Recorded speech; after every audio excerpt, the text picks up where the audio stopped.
dan teman-teman semua. Di sini kami dari bab 9 ingin mempresentasikan tugas kami yang berjudul biaya produk bersama dan biaya. Saya sendiri Marwan Nasution dan rekan saya Bang Rio Ipan Nabitupulu.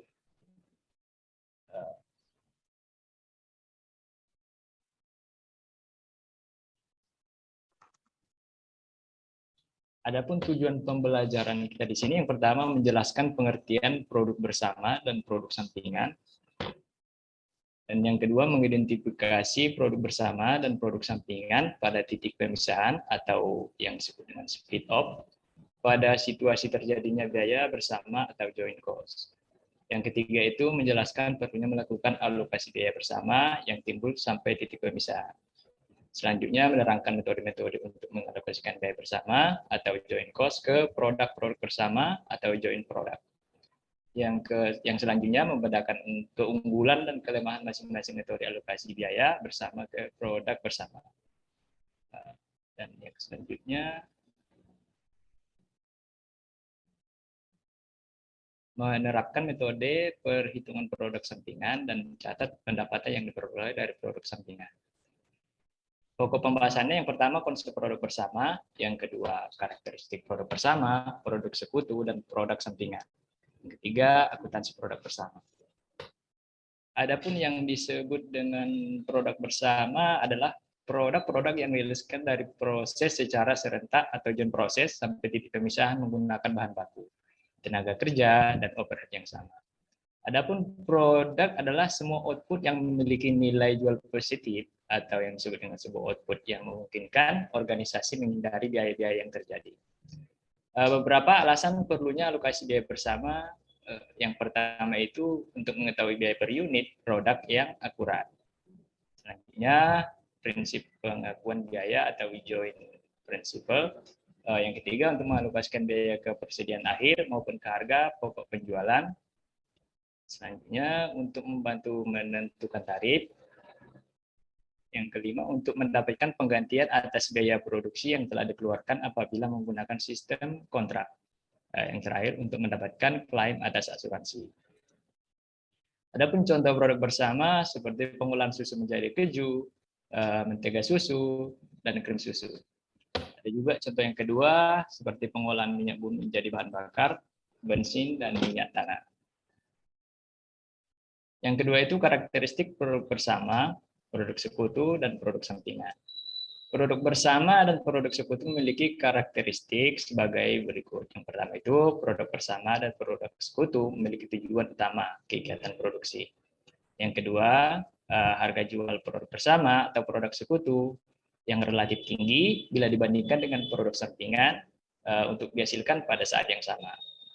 Selanjutnya, dalam mengolah produk bersama tertentu, produsen tidak dapat menghindarkan diri untuk menghasilkan semua jenis produk bersama jika ia ingin memproduksi hanya salah satu di antara produk bersama tersebut. Yang ketiga, akuntansi produk bersama. Pengalokasian biaya bersama bisa dilakukan dengan metode-metode di bawah ini. Yang pertama, metode nilai jual relatif. Yang kedua, metode satuan fisik. Yang ketiga, metode rata-rata biaya persatuan.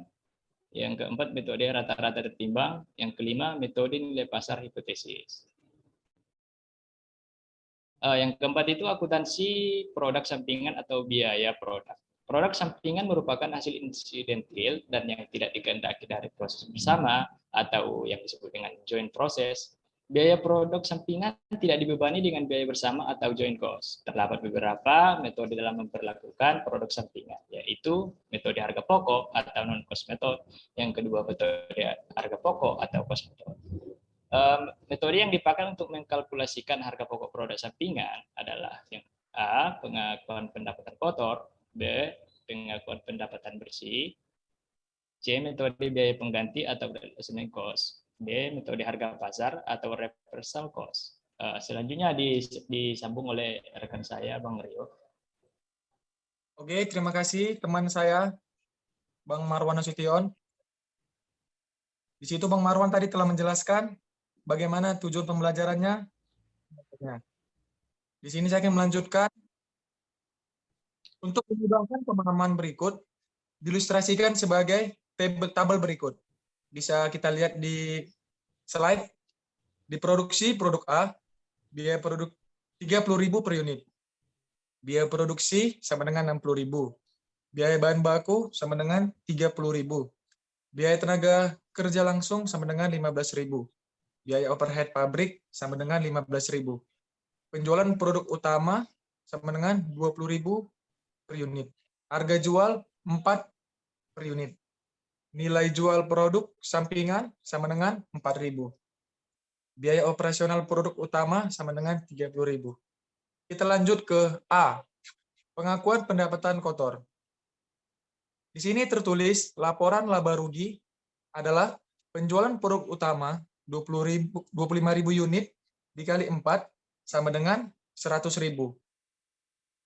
Biaya produksi sama dengan 30.000 dikali 2 sama dengan 60.000.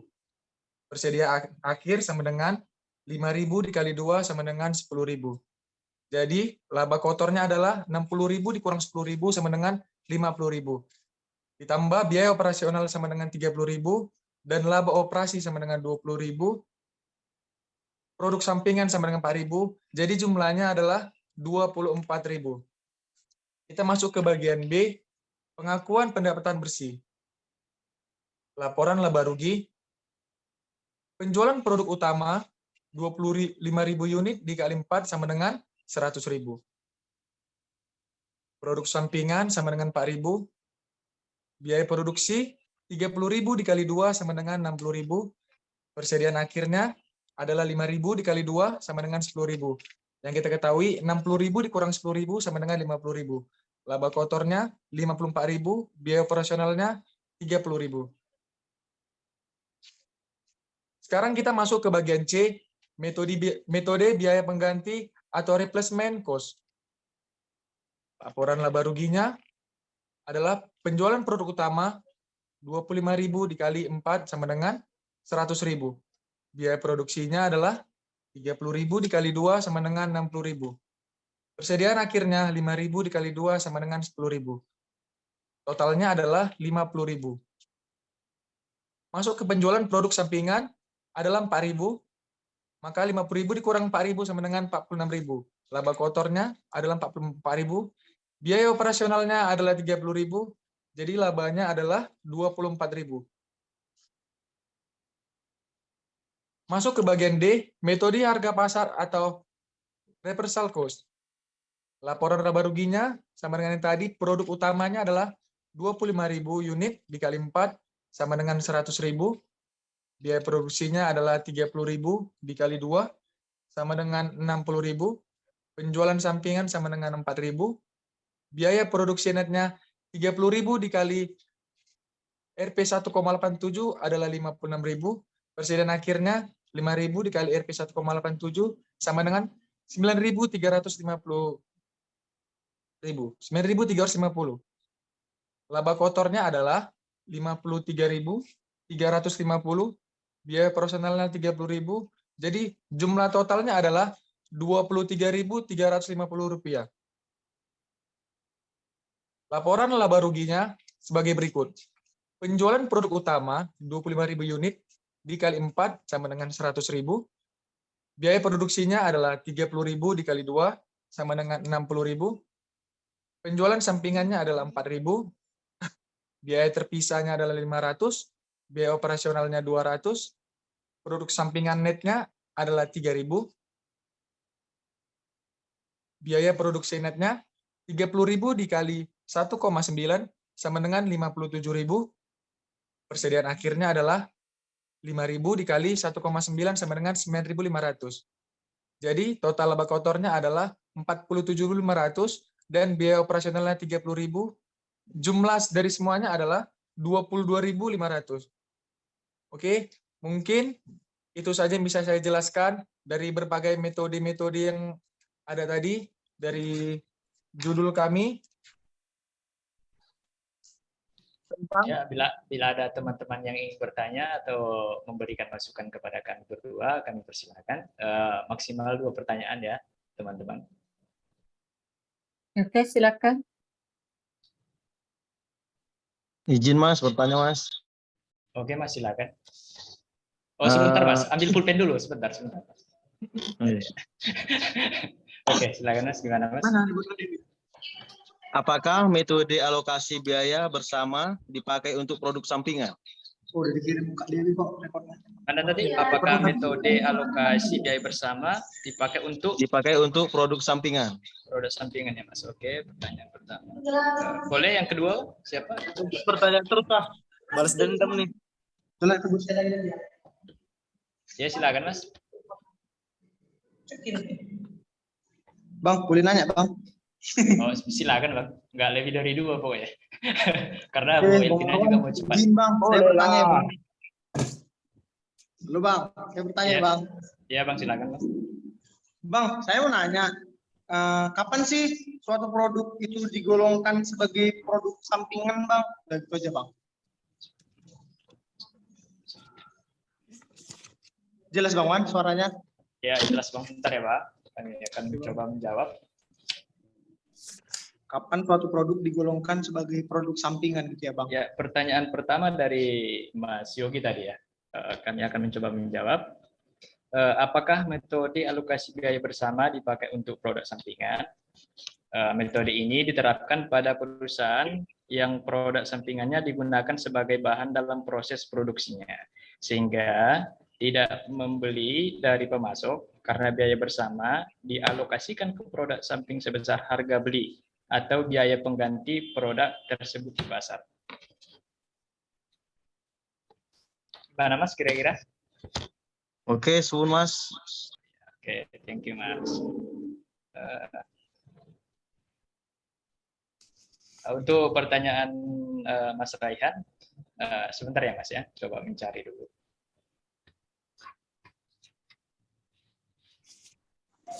Sambil dicari, coba buka slide terakhir, Marwan. Sambil mencari jawaban, coba buka slide terakhir. Oke, yang ya.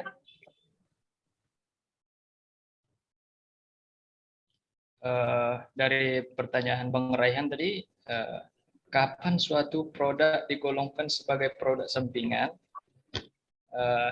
Sini jika nilai jual salah satu produk relatif lebih kecil dari yang lainnya, maka dikategorikan sebagai produk sampingan. Sedangkan apabila produk-produk yang dihasilkan relatif sama, maka dikategorikan sebagai produk bersama, Bang.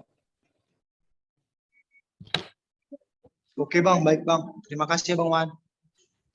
Oke Bang, terima kasih Bang. Gimana kira-kira Bang Rio, ada yang ingin ditambahkan dari jawaban kita, Bang? Mungkin udah begitu jelas Bang Rian ya, dari yang udah dijelaskan Bang Marwan. Dan Jelas Bang Rio, jelas Bang.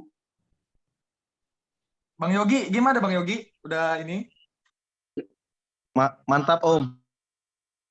Oke, coba lihat Marwan. Hitungannya tadi itu, kan ada itu, mungkin kamu salah letak garis.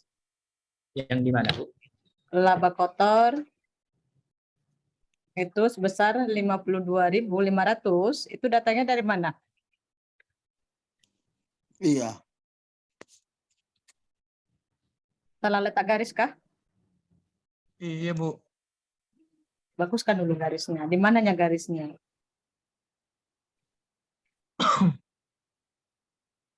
Garisnya di 47.500, itu dalam kurung ya. Dalam kurung ya, Bu ya. Iya.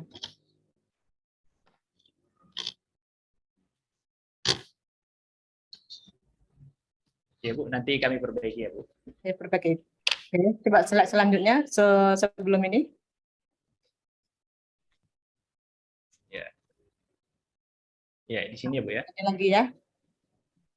Oh, yang 46.000, 46. Iya. Ini, Bu ya. Seharusnya 46.650. Kan? Kemudian garisnya pun letak garisnya juga ya. Oh, baik, Bu. Letak garisnya itu diperbaikin. Baru 60.000 dikurang 4.000, itu kan harga sebenarnya gak ada garisnya.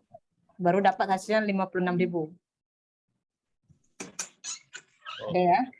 Baik, Bu, baik, akan kami perbaiki. Oke, nanti itu diperbaikin. Coba lihat slide pertama. Slide pertama ini udah oke. Ini udah oke ya, PPT-nya tinggal diperbaiki tadi cara penulisannya ya, garis-garisnya tadi. Itu nanti di PPT-nya ini sudah bisa langsung dikirim ke WA Ibu ya.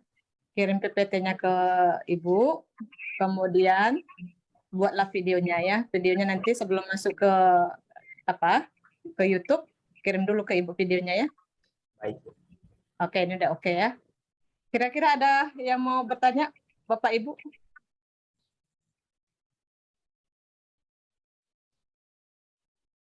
Ada yang mau bertanya? Nggak ada, Bu. Sepertinya tidak ada lagi. Mungkin karena waktu ya, Bu ya.